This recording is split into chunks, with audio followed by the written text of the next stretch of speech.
ஒரு மாட்டை எடுத்து அந்த மாத்திரோட பீஸ் எடுத்து இவன் மேல போட்டோம்னு சொன்னா இவன் உசுராய் எந்திரிச்சிருவான். எந்திரிச்சு தன்னை கொலை செஞ்சவன் யாருன்னு அவனே சொல்லுவான்.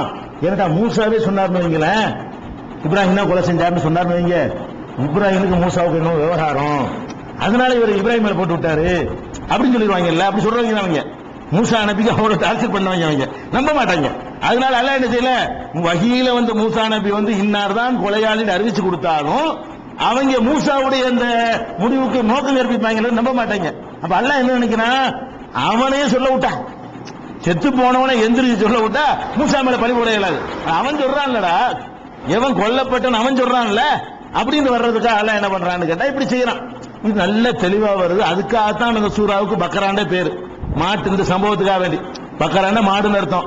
மாடுன்னு இருக்கேன் பேர் வச்சோம்னு சொன்னா இந்த மாட்டை அறுக்க சொல்ற சம்பவம் அதுல வருகிறது. இந்த சம்பவத்துக்காகத்தான் சூறாவுக்கு பேரு. அப்படி ஒரு சம்பவம், ஃபேமஸான ஒரு சம்பவம் குர்ஆன்ல தெளிவா மாடுனா மாடு என்ன கலர்னாங்க, அது வயல்ல உழுது இருக்க கூடாது, தழும்பு இருக்க கூடாது, மஞ்சள் கலரா இருக்கணும், பாக்கியும் லவுனுகா பளிச்சென்று பிரகாசிக்கிற கலரா இருக்கணும், தசுரும் நாதிரின் பார்ப்பவர்களை ஈர்க்கக்கூடியதாக பரவசப்படுத்தக்கூடியதாக இருக்க வேண்டும். அந்த மாதிரி ஒரு கலர்ல ஒரு மாட்டை பிடிச்சு கொண்டு அந்த மஞ்சள் மாட்டை பிடிச்சாருன்னு சொல்லி அந்த அழகா மாட்டுடைய வயசு, மாட்டினுடைய தன்மை, நிறம் உள்பட எல்லாத்தையும் நல்லா சொல்றான். இது மாட்டைத்தான் குறித்து நல்லா விளங்குது. இவங்க என்ன பண்றாங்கன்னு கேட்டா, அல்ல மாட்டை இருக்க சொல்றாங்க. மாட்டுக்கு மாடுல அர்த்தம் இல்ல, நம்ம நப்சை இருக்க வேண்டும்.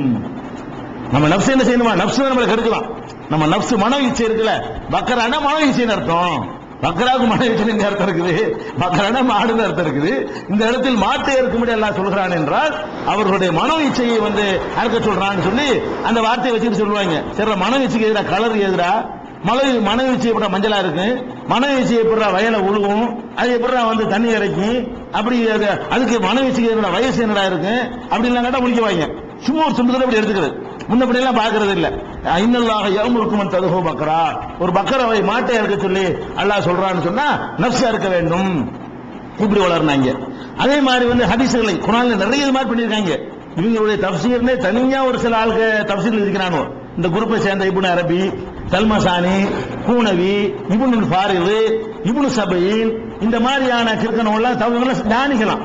அவ்வளவு சிறுக்கு பயங்கரமான டேஞ்சரான வார்த்தை விளக்கத்தை எல்லாம் குர்ஆனுக்கு விளக்கம் எழுதி வச்சு தஃப்சீர் போட்டிருக்காங்க.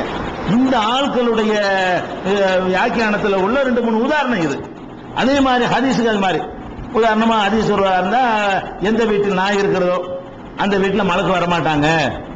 நாயின்ற கிடையாது, எந்த வீட்டில் எந்த உள்ளத்துல அர்த்தமா, நாயிண்டா நாய் குணம் அர்த்தமா, எந்த உள்ளத்துல நாய் குணம் இருக்கிறதோ அந்த மலக்கு வரமாட்டாங்க. கேட்கறவனுக்கு இது புதுசா இருக்க, புதுசு எப்பவுமே இருக்குங்க, கிறுக்குத்தனமா இருந்தாலும் சரி. பழசை விட உயர்ந்த 1000 ரூபாய் சட்டை, பழைய சட்டை, 50 ரூபாய் சட்டை, புதிய சட்டை இது இருக்கு, 50 ரூபாய் இருக்கு, புதுசா இருக்குல்ல, அது 3 நாளைக்கு நிக்க. அது ஒரு விஷயம்.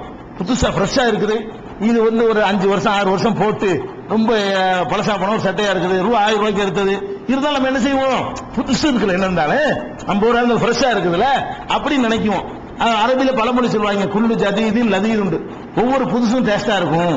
புதுசா இருக்கிற எல்லாமே என்ன இருக்கு, ஒரு வித்தியாசமா தான் இருக்கு, மனிதன் இருக்கக்கூடியதா இருக்கு. நீங்க பாக்குறாங்க, இது எவனும் சொல்லலையா, மாட்டுக்கு போய் மாடுன்னு சொல்லி சொன்னாங்க. நமக்கு நப்சுன்னு எவனா சொன்னாங்கன்னா, நாய் இல்ல, இவ்வளவு அழகான விளக்கம், இந்த உள்ளத்துல நாய் குணம் இருந்தால் மலக்குகள் வரமாட்டாங்கன்னா இவ்வளவு அழகா இருக்கிறது அப்படின்னு சொன்னோன்னு சில தளத்துல ஆட்டுறாங்க. அடே, மாட்டுக்கு மலக்குக்கு மலக்குன்னு அர்த்தம், வீட்டுக்கு வீடுன்னு அர்த்தம், நாய்க்கு நாய்க்கு தான் அர்த்தம். சம்பவங்களும் நடந்திருக்கு. ரசூலுல்லாஹி ஒரு நாள் செய்யறாங்க, வீட்டுல இருக்கிறாங்க, ஜிப்ரீல் அலைஹிஸ்ஸலாம் வர்றதா சொல்லிட்டு போயிட்டாங்க, அவர் வரல. அடுத்த நாள் வந்து ஏன் நேற்று வர்றேன் ஜிப்ரீல் கேட்கறாங்க, வர்றேன்னு சொல்லிட்டு போனீங்கல்ல, ஏன் நேற்று வரல, நான் வந்தேனே, வந்தா வீட்டுல உங்க கட்டிலுக்கு அடியில் ஒரு நாய் இருந்துச்சு, வரல. யார் சொல்றா, ஜிப்ரீல் அலைஹிஸ்ஸலாம் சொல்றாங்க. ரசூலுல்லாஹி நாய் குணம் இருந்துச்சு, அப்ப ரசூலுல்லாஹி நாய் குணம் இருந்து இவங்கள்ட்ட நாய் குணம் இல்லையா? அப்ப நாய்க்கு நாய் குணம்னு அர்த்தமா, நாயின்னு அர்த்தமா? நாய் தான் அர்த்தம். இன்னென்ன காரியத்துக்கு நாய் வச்சுக்கலாம், இன்னென்ன காரியத்தை வைக்காத நாங்கள் அதுக்கு என்ன அர்த்தம்?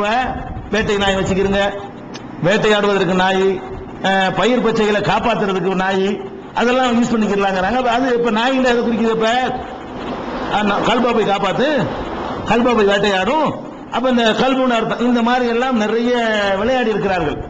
இது மாத்திரம் விளையாடல, இவங்களுக்கு கிறுக்கு முத்தி போய் என்ன பண்ணிட்டாங்கன்னா, 15வது சூறாவுல 99வது வசனம் இருக்குது, வஅபுத் ரப்பக ஹத்தா யாத்தியகல் யகீன், யகீன் வர்ற வரைக்கும் இறைவனை வணங்கு அப்படின்னு இருக்கு. யகீன் என்ன செய்வாங்க, யகீன்னா உறுதி, ஒரு உறுதி வர்ற வரைக்கும் தான் வணங்கணும், அதுக்கப்புறம் வணக்கம்லாம் தேவையில்லை. இந்த ஞானிகள் சூபியாக்கள் இருக்கணும் எப்படி ஆயிட்டாங்க? குரூப் இது, பல குரூப் அவங்க இருக்கிறாங்க. குரூப்புடைய சித்தாந்தம் என்னன்னு கேட்டா, நம்ம வணங்கணும். எப்ப வணங்கணும்?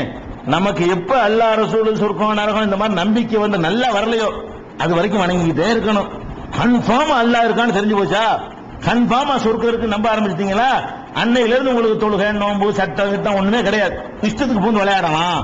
என்னப்ப ஆதாரம்? அல்லாஹ் தானே சொல்றான், 15:99 சொல்றான்ல, வாபுது ரப்பக, உன் இறைவனை வணங்கு. எது வரைக்கும் வணங்கு? ஹத்தா யத்தியக்கல் யகீன், யகீன் வர்ற வரைக்கும் வணங்கு. யகீன்னா உறுதி. யகீனுக்கு என்ன அர்த்தம்? அரபி சொல்லுக்கு உறுதி. உறுதி வர்ற வரைக்கும் வணங்குன்னு அல்லாஹ்வே சொல்றான். உறுதி வந்துருச்சு எங்களுக்கு, உறுதி வந்தவர்கள் வணங்க மாட்டோம். இந்த அர்த்தம் இதுக்கு இருக்குமே. ஆனால் அப்ப யகீன் வந்து ரசூலுல்லாஹ்க்கு வரலையா? வணங்குனாங்களே கடைசி வரைக்கும், மூத்தா போற வரைக்கும் சாதமும் கடைசி இந்த 3 நாளை தவிர பாக்கி நாள்லாம் பள்ளியாசல வந்து வணங்குனாங்களே. வெள்ளி சனி ஞாயிறு தானே, சனி ஞாயிறு தானே வரல, பாக்கி நாள் கூட அங்க வந்து வணங்குனாங்க. அது கூட வரலன்னு சொன்னாமலே தவிர ஜமாத்துக்கு வரல உள்ள வணங்கலன்னு உங்களுக்கு சொல்ல முடியாது. அப்ப ரசூல் ஸல்லல்லாஹு அலைஹி வஸல்லம் யகீன் வரல, உங்களுக்கு வந்து யகீன். அப்ப சஹாபாக்கள் எல்லாம் வராத யகீன் உங்களுக்கு வந்து எந்த சஹாபி வந்து வணங்காம இருந்தாரு? நீங்கள் ஒருத்தர் யகீனுக்கு நீங்க இந்த உறுதியின் அர்த்தம் செய்தீர்களே, ஆனால் அப்ப வந்து ரசூலுல்லாஹ்வுக்கு யகீன் வரலன்னு அர்த்தம். சஹாபாக்கள் யகீன் வரல, அவங்க கடைசி வரைக்கும் மூத்தா வரைக்கும் வணங்குனாங்க. கடைசி வரைக்கும் வணங்கிட்டு இருந்தாங்க. ரசூல் ஸல்லல்லாஹு அலைஹி வஸல்லம் அவர்கள் மூத்தா போற வரைக்கும் எந்த ஒரு வணக்கத்தையும் விடல, எந்த வருஷத்திலையும் நோன்பு விடல. நான் முதல் 5 வருஷம் யகீன் கொஞ்சம் கம்மியா இருந்துச்சு, அதனால நோன்பு வச்சுட்டு இருந்தேன். இப்ப எனக்கு யகீன் ஆகிவிட்டது, நான் நோன்பு விட்டேன் ரசூலுல்லாஹ் சொன்னாங்களா? ஆரம்பத்தில் யகீன் கொஞ்சம் பத்தாம இருந்துச்சு, ஒரு 5 வருஷம் நான் தொழுதேன். இனிமே நீங்க யகீன் வர்ற வரைக்கும் நீங்க தொழுதுக்குறங்க, எனக்கு வர வேண்டிய அளவுக்கு வந்துருச்சு அப்படி ரசூலுல்லாஹ் சும்மா இருந்தாங்களா? இவங்க என்ன பண்ணாங்க? இது மாதிரி சொல்லி கொண்டு நிறைய கிறுக்குத்தனம் அன்னைக்கு பார்க்கலாம். இந்த ஷேக்குங்கிற பேர்ல அதாவது பெண்களோட தனிச்சு இருப்பாங்க. அந்நிய பெண்ணோட தனிச்சு இருக்க கூட, அது உனக்கு விடாது. யகீன் வராதவனுக்குள்ள சட்டத்தை எனக்கு சொல்றேன். நீ உனக்கு யகீன் வரல, நீ உன்னோட கொண்டு பண்ணிடுவ. நாங்கள் யகீன் வந்த ஆளுக்க, எங்களுக்கு அதெல்லாம் தெரியவே செய்யாது. அப்படி அதுக்கு ஒரு கதை வேற. எப்படி கதை? ஒரு பொம்பளை முத்தமிட்டாராம் ஷேக்கு. அட பாவி, இப்படி முத்தமிட்டியடா அப்படின்னு சொல்லிட்டு சீடன்னு பார்த்து முத்தமிட்டானா. அவருக்கு அப்பதான் சேர்ந்துருக்கான் அவன். அவனு முத்தமிட்டானா. நீ என்ன முத்தமிட்ட? நீங்க தான் முத்தமிட்டிய. சரி வா பின்னாடி வாண்டவுடனே ஒரு கொல்லாம்பற்றையில வந்து உலையை போட்டு விட்டாங்க, நெருப்பு உலை. அது நல்ல இரும்பு பழுக்க காய்ச்சி நினைச்சான், அதை வந்து கட்டிட்டு இருந்தானா. இந்த சீக்கு போனாராம், இரும்பு எடுத்து அப்படி முத்த மாட்டானா. இவன் முடிச்சானா யாரு? இந்த புதுசா சேர்ந்த மாணவன். பார்த்தீர்களா, சீகுமார்கள் வந்து இரும்பும் அவருக்கு ஒன்றுதான், பொண்ணும் ஒன்றுதான். அப்படி வேற இடத்துல முத்திட்டு விட்டுருப்பாரா? அவர் இரும்பையும் முத்தமிடுகிறார், உன்னவரை செய்யவில்லை. பொம்பளையும் முத்தமிடுவார். அவர் அதெல்லாம் தாண்டினவர். இப்படியான கதைகள் சீகுமார்கள் சொல்லிவிட்டு பக்கத்தில் பெண்களை டான்ஸ் ஆட ரசிப்பாங்க. அப்படி தரிக்காக இருக்கிற நாகூருக்கு போனீங்கன்னா சீகு உட்கார்ந்து இருப்பாரு, சுத்தி அந்த டான்ஸ் ஆடுவாங்க பெண்கள்லாம், அவருடைய முறிதெல்லாம் உட்கார்ந்து பார்த்து ரசிப்பாங்க. அதை வந்து அதை மார்க்கத்தில் கூடும் நினைத்துக் கொண்டிருக்கிறார்கள். இந்த ரிபாய் தரிக்கான்னு ஒரு தரிக்கா இருக்கிறது, அவங்களுக்கு ஆடல் பாடல் டான்ஸ் ஆடிக்கிட்டு தான் திக்ர் செய்வாங்க. சாதுரியா தரிக்கான்னு ஒரு திக்ர் தரிக்கா இருக்கு. ஏன்டா ஆடுறீங்க, கூத்தடிக்கிறீங்களா? கூத்தடிக்க கூடாதுங்கிறது உனக்கு, நாங்க யாரு? யகீன் வந்த ஆளுக்க இப்படின்னு சொல்லி எல்லா விதமான ஹராமானதுகளை என்ன செய்வாங்க, ஹலாலாக்கி கொள்கிறார்கள் பார்க்கிறோம். அப்ப என்ன அர்த்தம் இருக்கு? இதான் அர்த்தமா? யகீன் வர்ற வரைக்கும் வணங்குன்னு அதான் அர்த்தமான்னு கேட்டா அந்த அர்த்தம் இல்ல. யகீன் என்பதற்கு என்ன அர்த்தம்னு கேட்டா உறுதிங்கிற அர்த்தம் இல்ல, உறுதியான நிகழ்வுன்னு அர்த்தம். யகீன்கிற வார்த்தைக்கு வந்து உறுதியான ஒரு நிகழ்ச்சி. உலகத்துல உறுதியான ஒரு நிகழ்ச்சி எதுங்க? யாரும் சந்தேகிக்காத, நாத்திகன்னு ஏத்துக்கிறோம், அல்லாஹ் இருக்கிறாங்கிற கூட உறுதியானது கிடையாது. ஒரு சாரார் தான் நம்புறோம், ஒரு சாரார் நம்ப மாட்டேங்கிறான் அல்லாஹ் இருக்கிற விஷயத்தை. இதான் தாய், இதான் தகப்பங்கிறது கூட உறுதியானது கிடையாது. ஆஸ்பத்திரியில் புள்ள மாறி இருந்துச்சுன்னா நம்ம உறுதி தாய் நினைச்சிட்டு இருக்கிறோம், ஆஸ்பத்திரியில் மாறி போயிருந்தா வேற ஆளாவும் இருக்கலாமே. அதுல கூட ஒரு சின்ன ஒரு டவுட் இருக்குல்ல, தகப்பன் மேல டவுட் இருக்கிறது, தாய் மேல ஒரு டவுட் இருக்கிறது, இவன் தான் அண்ணன் இவன் தான் தம்பிங்கிறதுல டவுட் இருக்கிறது, எல்லாமே டவுட் கூடியதுதான். இத சூரியன் இதான் சந்திரன், அதுல கூட டவுட் இருக்கிறது. கண்ணு தப்பா வச்சு காட்டி போன சமயத்துல சூரிய சந்திரன் சூரியனை காட்டு, சூரியனை வெறும் ரோட்ல தண்ணி இருக்கிற மாதிரி காட்டலையா, அப்படிலாம் காட்டி வரும். அப்ப கன்ஃபார்மான ஒரு விஷயம், சந்தேகத்துக்கு இடமில்லாத விஷயத்தை மௌத்து தான். அது மௌத்துலாம் சந்தேகம் இல்ல. முஸ்லீமுக்கு மௌத்து இருக்குங்கிறான், இந்து மௌத்து இருக்குங்கிறான், கிறிஸ்தவன் மௌத்து இருக்குங்கிறான், நாத்தியம் மௌத்து இருக்குங்கிறான், விஞ்ஞானி மௌத்து இருக்குங்கிறான். எந்த சகல துறையை சேர்ந்த எவ்வளவு போய் கேட்டாலும் மௌத்துங்கிறது இருக்கு. மௌத்து இருக்கு, மரணம் இருக்கிறது. உலகத்திலே உறுதியான ஒரே மேட்டர் ஒண்ணுதான். வேற எந்த சப்ஜெக்ட் எடுத்தாலும் 2 பேர் இல்லைன்றுவான். எந்த ஒரு டாபிக் எடுத்துட்டு வந்தாலும் இது என்ன கர்ச்சிப்பான்னு கேட்டா இது கூட கர்ச்சிப்பு இல்லைன்னு சொல்லிவிடலாம். ஏன்? ஒருத்தன் கண்ணுக்கு அப்படி தெரியும். நம்ம ஜாதுகார் ஆனந்த் பண்றாரு, அவர் என்னமோ பண்றாரு, அத